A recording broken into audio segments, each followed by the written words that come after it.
Okay, तो next हमारा यहाँ पे आता है Coulomb's law in vector form. Coulomb's law vector form में भी देखा जाता है। Coulomb's law in vector form, ठीक है। हो सकता है कि आपको पोजीशन वेक्टर्स दिए हों, एग्जैक्टली डिस्टेंस कितना है दो चार्जेस के बीच में, वो ना देके हमें पोजीशन वेक्टर्स दे रखे हों। तो जैसे सपोज मेरे पास एक चार्ज है Q1 एंड एक सेंटर टू सेंटर डिस्टेंस यहाँ पे आ गई, दूसरा चार्ज है Q2।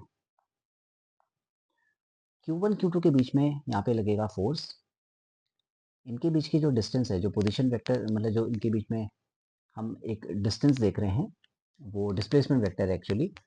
उसे अगर मैं राइट साइड में लेता हूँ तो मैं कहूँगा उसे R2 माइनस R1, क्योंकि इस बार फाइनल पॉइंट सेकंड है और इनिशियल पॉइंट 1 है, ठीक है। R1 और R2 इनके पर्टिकुलरली अपने अपने पोजीशन वेक्टर्स हैं, R1 hair and R2 hair. Force अगर 1 से 2 की तरफ जा रहा है, फोर्स अगर 1 से 2 की तरफ जा रहा है, let us suppose this is the force. F1 F2 मतलब Q1 Q2 पे कितना फोर्स लगा रहा है, वो हो जाएगा मेरा F21, force on 2 due to 1। और सेकंड वाला चार्ज फर्स्ट वाले चार्ज पे कितना फोर्स लगा रहा है, उसे हम कहेंगे F12,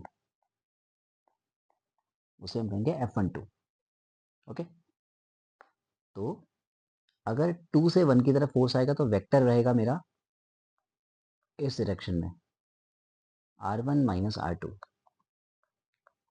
R1 माइनस R2, ये भी R है, और जो ऊपर मैंने लिखा R2 माइनस R1 वो भी R है। इट डिपेंड्स आप कौन सा फोर्स ले रहे हैं। अगर आप F21 को लेंगे तो F21 के डायरेक्शन वाले ही वेक्टर को लेके आए आप, और अगर आप F12 को ले रहे हैं तो आप ये वाले वेक्टर को लीजिए। ओके, तो अगर मैं नेमिंग करता हूं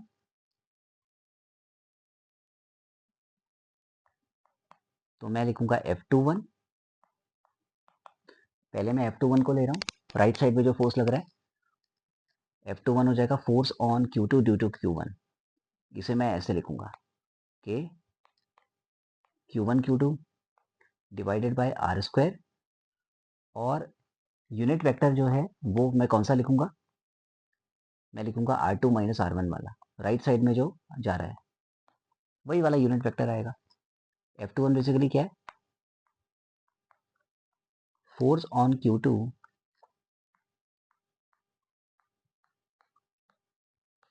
due to Q1,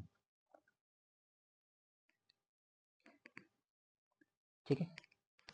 similarly F12 को भी लिखा जाएगा, पर पहले इसे मैं पूरा कर लेता हूँ। F12 equals to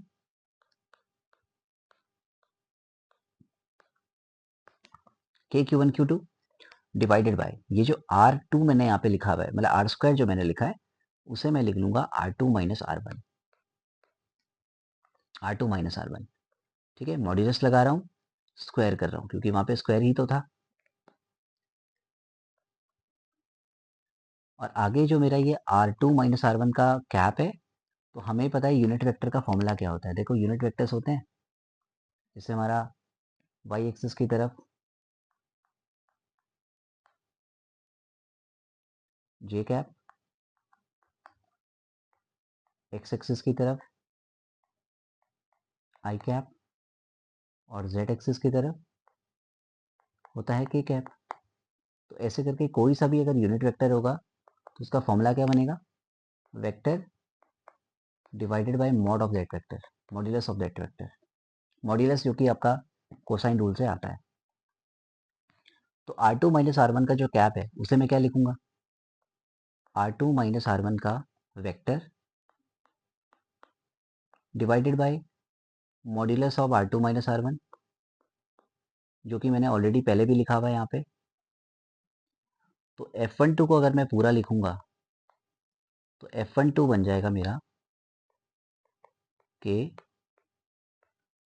Q1 Q2 divided by R2 minus R1 का क्यूब, ठीक है। नीचे क्यूब आ जाएगा और ऊपर मैंने लिख दिया R2 माइनस R1 वेक्टर। तो ये आपका वेक्टर फॉर्म में इस तरह से लिखा जाएगा। This is the formula.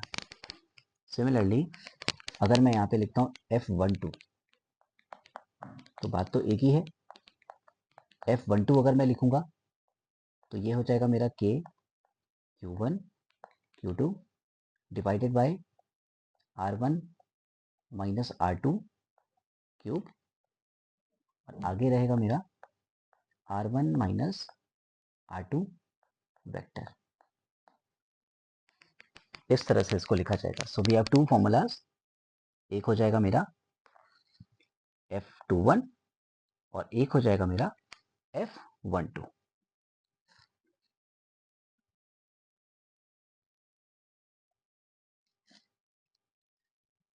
Alright, तो नेक्स्ट समझते हैं यहाँ पे परमिटिविटी के बारे में।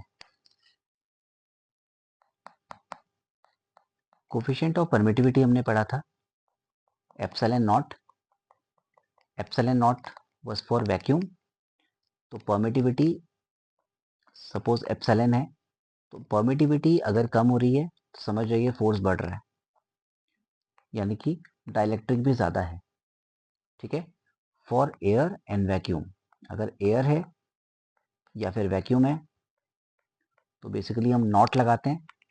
उस केस में एप्सिलॉन मिनिमम रहेगा, इसे हम लोग कहते हैं epsilon not. This is the minimum value of permittivity. जब एप्सिलॉन नॉट होगा उस केस में फोर्स मैक्सिमम होगा।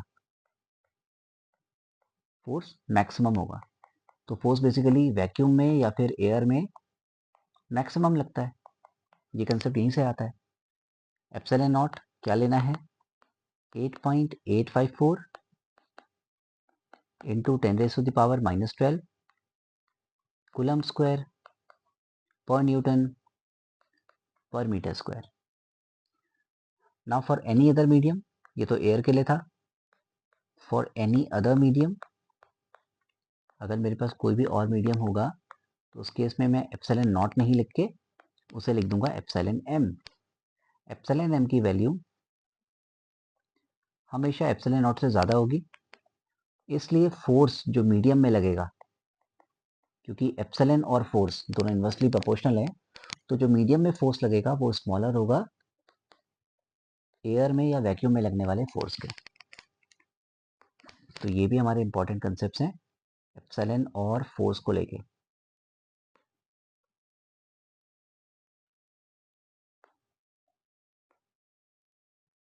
क्लियर। नेक्स्ट आता है हमारे पास रिलेटिव परमिटिविटी। रिलेटिव परमिटिविटी, और रिलेटिव परमिटिविटी ही डाइलेक्ट्रिक कांस्टेंट होता है। जैसे रिलेटिव डेंसिटी होता है, ठीक है, उसी तरह से रिलेटिव परमिटिविटी भी होगा, और यही हमारा डाइलेक्ट्रिक कांस्टेंट का मैग्नीट्यूड भी डिसाइड करता है। तो एक ही चीज है। ओके, रिलेटिव परमिटिविटी को हम डिनोट करेंगे एप्सिलॉन आर से। ओके, और डाइलेक्ट्रिक कांस्टेंट आपको पता है के से डिनोट होता है। एप्सिलॉन आर बेसिकली क्या है, epsilon r is equal to epsilon m, मतलब मीडियम में परमिटिविटी डिवाइडेड बाय वैक्यूम में परमिटिविटी।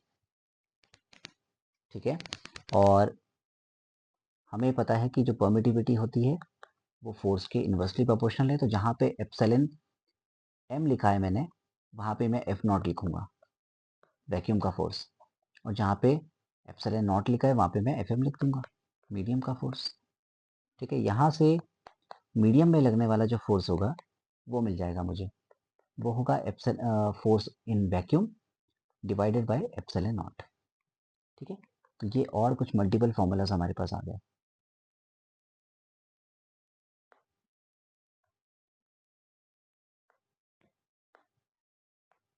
क्लियर। तो ये सारे कंसेप्ट आपको चाहिए होते हैं जब आप इलेक्ट्रिक चार्जेस को स्टडी कर रहे हैं। ठीक है, एग्जाम्पल यहाँ पे मैं दे सकता हूँ। फॉर एग्जाम्पल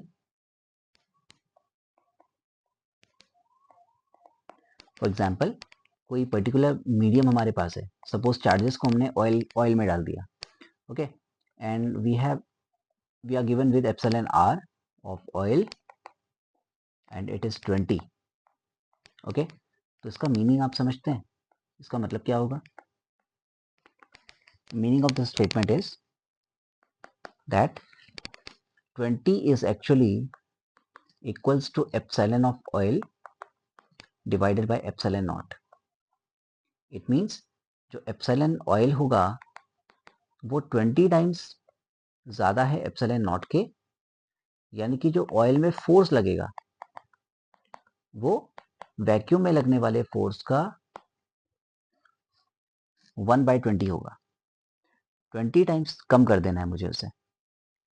जहाँ एप्सिलॉन ज़्यादा है वहाँ फोर्स कम होगा, जितना टाइम एप्सिलॉन ज़्यादा होगा उतना टाइम फोर्स कम लगेगा। Okay, so this is all about electric charges.